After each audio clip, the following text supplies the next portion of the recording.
Olá, investidores e investidoras, sejam bem-vindos ao nosso canal aqui do YouTube. Estamos aqui com Henrique Breda, o homem que comanda aí o Alaska Black e todos os seus derivados aí de fundos de investimento. E a gente tem visto aí os fundos de ações sofrendo um pouquinho nesse curto prazo, né, Henrique? E como você tem visto aí esse movimento, a diferença, a gente estava até falando no off aqui um pouco antes, que a tendência de queda foi muito mais rápida aqui do que crises anteriores, né? Você está bem delicado, né? Você está sofrendo um pouquinho, não é tão pouquinho, né? O que chama atenção, ou chamou muito a atenção, é que diferente de outras correções, e aí correção assim, a gente tem correções no meio de um bull market e você tem a queda quando reverte. Você estava no mercado de alta há muitos anos e começa um período de queda de vários anos. Então, o período de quedas foi de 83 até 86, aí você teve de 97 até 2002, você teve de 2008 lá, que teve até um soluço no meio do caminho, mas você teve a queda até começo em 2016. E esses períodos de queda, se a gente falar em dólar, o normal é cair 80%, 85%. Em reais, você divide por 2, divide por 3. Então, esses períodos de queda. Mas eles são longos, eles vão sendo mais um horror sem fim, sabe? Aí cai mais 1%, cai mais 2%, e sobe meio, cai mais 3%. E você vai sendo massacrado durante 7 anos. Aos pouquinhos ali, né? E aí você tem as correções no meio do caminho de curso. Então, por exemplo, mensalão, 2004, 2005, num período de alta de 2002 até 2008. A gente teve, nesse período de alta que começou em 2016, teve algumas correções do tipo Wesley Day, você teve greve dos caminhoneiros, eleição, trade war o ano passado, e teve essa. Das correções de meio do caminho, assim como a do ciclo de 90 até 97, teve uma no final de 94 e começo de 95, é normal você ter correções de 30%, 20%, 25%, esse é normal. Os ajustes naturais ali de preços, né? Isso acontece. Você, meu Deus, o que é esse 30%? Nada. É isso. Só que existem umas correções também de 50% e 60%. São mais raras, mas teve de 90 a 97, lá para trás teve várias, e agora a gente teve outra. Agora, essa do coronavírus, que é muito parecido com o crash de 87 nos Estados Unidos. Do dia para a noite, que o negócio desaba numa facada que sem fim, 20%, 25%, de novo mais 20%. E aí, isso geralmente, o que causa isso? Alguma mudança abrupta de opinião. Então, todo mundo estava achando, o mundo está ok, e de repente agora é recessão para todos os lados. Então, uma mudança abrupta de opinião. Algo relacionado com expectativa, você também acha? Totalmente expectativa. Então, assim, se a gente olhar o que acontece ao longo dos anos do preço das ações com o lucro das empresas, você vê que é muito parecido, né? O lucro da empresa ao longo dos anos sobe, o preço da ação sobe, o lucro da empresa cai, a ação cai. Como teve uma queda drástica, abrupta de 40%, o que o mercado está achando é que os lucros vão desabar também aqui no Brasil. Vai ser um desastre no lucro das empresas. O que a gente já começa a discordar, né? A gente vai ter algum impacto no PIB do coronavírus, porque você vai ter algum delay, mas é meio. Você fez até um post sobre isso, né? Que depois tem até um efeito contrário lá na frente, né? Porque assim, eu estou falando para você o seguinte, rebate, olha, né? Não compre o seu apartamento agora ou não vai no shopping. Mas, o PIB sente um efeito negativo. A outra situação é a seguinte, você me fala, cara, eu quebrei, não consigo comprar apartamento, não dá nem para eu ir no shopping. Então o efeito no PIB é o mesmo, mas as razões são totalmente diferentes. Perfeito. Na primeira reação, eu estou freando você em casa, estou prendendo você em casa, não saia porque tem um vírus aí. E você não perdeu a capacidade de consumir, você não perdeu a capacidade de comprar. Aí daqui 2 meses eu falo, não, vai lá, pode ir pro shopping, tá tudo tranquilo. O PIB volta na hora, então você tem um efeito chicote.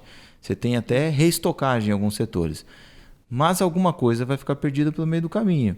Então aquela ida no restaurante que você não foi e comeu dentro de casa, gerou menos PIB. Perdeu, isso ficou perdido. Não volta mais. Não volta mais. Voo de avião, aquela... Né? Exato. Algumas coisas em fábricas, como a fábrica está com dificuldade de comprar peças, por exemplo, numa China que não está chegando embarcação, ela começa a usar coisas do estoque dela para produzir alguma coisa recorrente que se vende todo dia aqui. E ela vai consumindo o estoque dela e ela deixa de comprar lá de fora.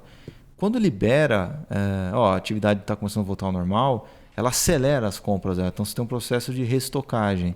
E isso aí dá uma acelerada no PIB. Então, vou facilitar. Então, se o PIB esse ano fosse, por acaso, 0,5% por trimestre, e você daria 2% no ano, então meio, a gente vai ter mais ou menos 0,3, 0,1, aí depois você vai ter 0,9, 0,9. Né? Na soma dá menos do que 2, mais ou menos assim, vai dar menos do que 2, porque alguma coisa você perder pelo meio do caminho. Mas é muito mais no segundo semestre do que você seria normalmente. Então, isso é o efeito chicote. É o efeito chicote. E assim, eu falo o segundo semestre, mas pode escorregar para o começo de 2021. Então, a gente acha que o que aconteceu na China vai ser mais ou menos o que vai acontecer no resto do mundo, só que piorado. A China toma uma atitude mais rápida, o governo é mais autoritário, né? E tal. Então, entre o surto do corona e as atividades voltarem ao normal, vamos para a China, entre o início e o fim do surto, demora 2 meses. Então, o resto do mundo vai ser entre 4 e 6 meses, por exemplo. Mas volta. Né? Alguma perda pelo meio do caminho vai ter. E o efeito no Brasil, ele é diminuído. Porque o Brasil é algo ruim que agora se torna um pouco bom. O Brasil tem uma economia um pouco fechada.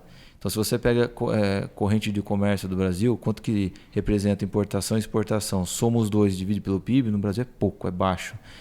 O que quer dizer que a gente depende muito mais aqui dos nossos serviços internos, varejo, né? O nosso escambo. Sim, aqui dentro. Perfeito. Né? O que eu espero que ao longo do tempo isso reverta. O Brasil tem que abrir muito mais a sua economia para fora. Mas nesse momento de mais... tensão mundial? De desaceleração lá fora, o Brasil ele fica um pouquinho mais imune. Outra coisa que vai ajudar o Brasil, por uma questão geográfica, é que o coronavírus ele afeta mais regiões mais frias. Então, um clima mais temperado para frio. Em clima quente, ele avança menos. Por outro lado, o brasileiro gosta muito de abraçar, cumprimentar, encostar nas pessoas, então isso vai ter... Então, pessoalmente, eu acho que vai ser o seguinte, a gente vai ver impacto negativo em PIB, e vai ver impacto negativo em lucro de empresas, nesse e no outro trimestre. Mas acho que vai ser pouco perto do que as pessoas imaginam. Porque a queda na Bolsa, a queda drástica nas ações... Está plantado uma catástrofe, Está plantado, né? Algo muito ruim. E aí não vai acabar sendo tão ruim. Então, conforme os resultados vão vindo, você fala assim, não, só perdeu isso por causa... Aí a Vale falou, olha, não estou perdendo nenhum carregamento para a China, o preço do minério não está caindo. Então, vai ter empresa que vai sofrer, outras não, mas no geral vai ser bem mais light. E tende a se equilibrar isso, né? Então, fica uma perdazinha no meio do caminho, mas não é aquele negócio draconiano que tu não está achando. Só que, e aí vem o outro lado, o lado mais negativo. Eu acho que o que vai começar a aparecer de casos... Então, vamos supor, São Paulo tem, estou chutando aqui, tem 200 casos. Daqui uma semana tem 1.000. Daqui 2 semanas tem 5.000 casos.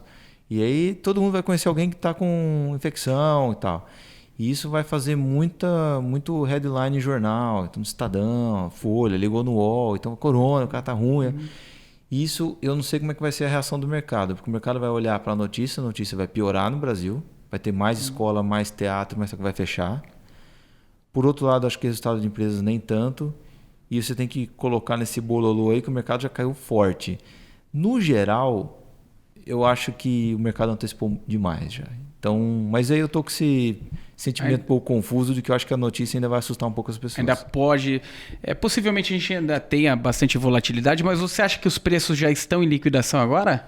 Eu acho que sim. Eu acho que já estão bem em muita liquidação. Coisa boa, né? Se você compara, por exemplo, 70 mil pontos de hoje com 70 mil pontos dos 5 anos atrás, meio que não se compara. A realidade já mudou. Um jeito de você ajustar isso, embora a gente não use no dia a dia, é você ver assim, os 70 mil pontos hoje representam quantas vezes lucro a Bolsa. E aí, você, dependendo da sua estimativa, você vai chegar a alguma coisa entre 8,5 e 9 vezes lucro. A Bolsa normalmente fica ao redor de 12, 13, 11,5 e tal. Então, você tem uns 30% de desconto, pelo menos. Né? Há uma discussão de que o nosso normal de 12 vezes lucro deveria ter migrado já para 14 ou 15, porque o custo de capital desabou. Né? Mas isso dá uma boa magnitude do desconto que você está entrando. E a gente estava falando no off que essa volatilidade também traz um certo desconforto para alguns investidores aí, falando exclusivamente do Alaska Black. De repente uma queda na cota, de repente uma alta na cota. O que aconteceu nos últimos 2 dias, Henrique, a gente pegando do circuit break e um pouco de hoje, né, do mercado, na estratégia do Alaska Black, e que mensagem você dá para o investidor que está dentro desse tipo de estratégia?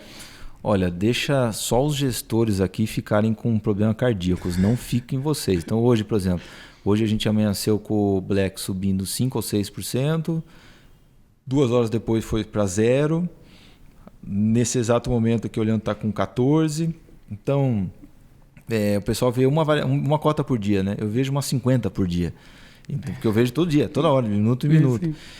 E o que você está vendo, de fato, é o seguinte, falando cota de fundo, o quanto estão pagando pelos ativos que o fundo tem. O mercado paga aquilo.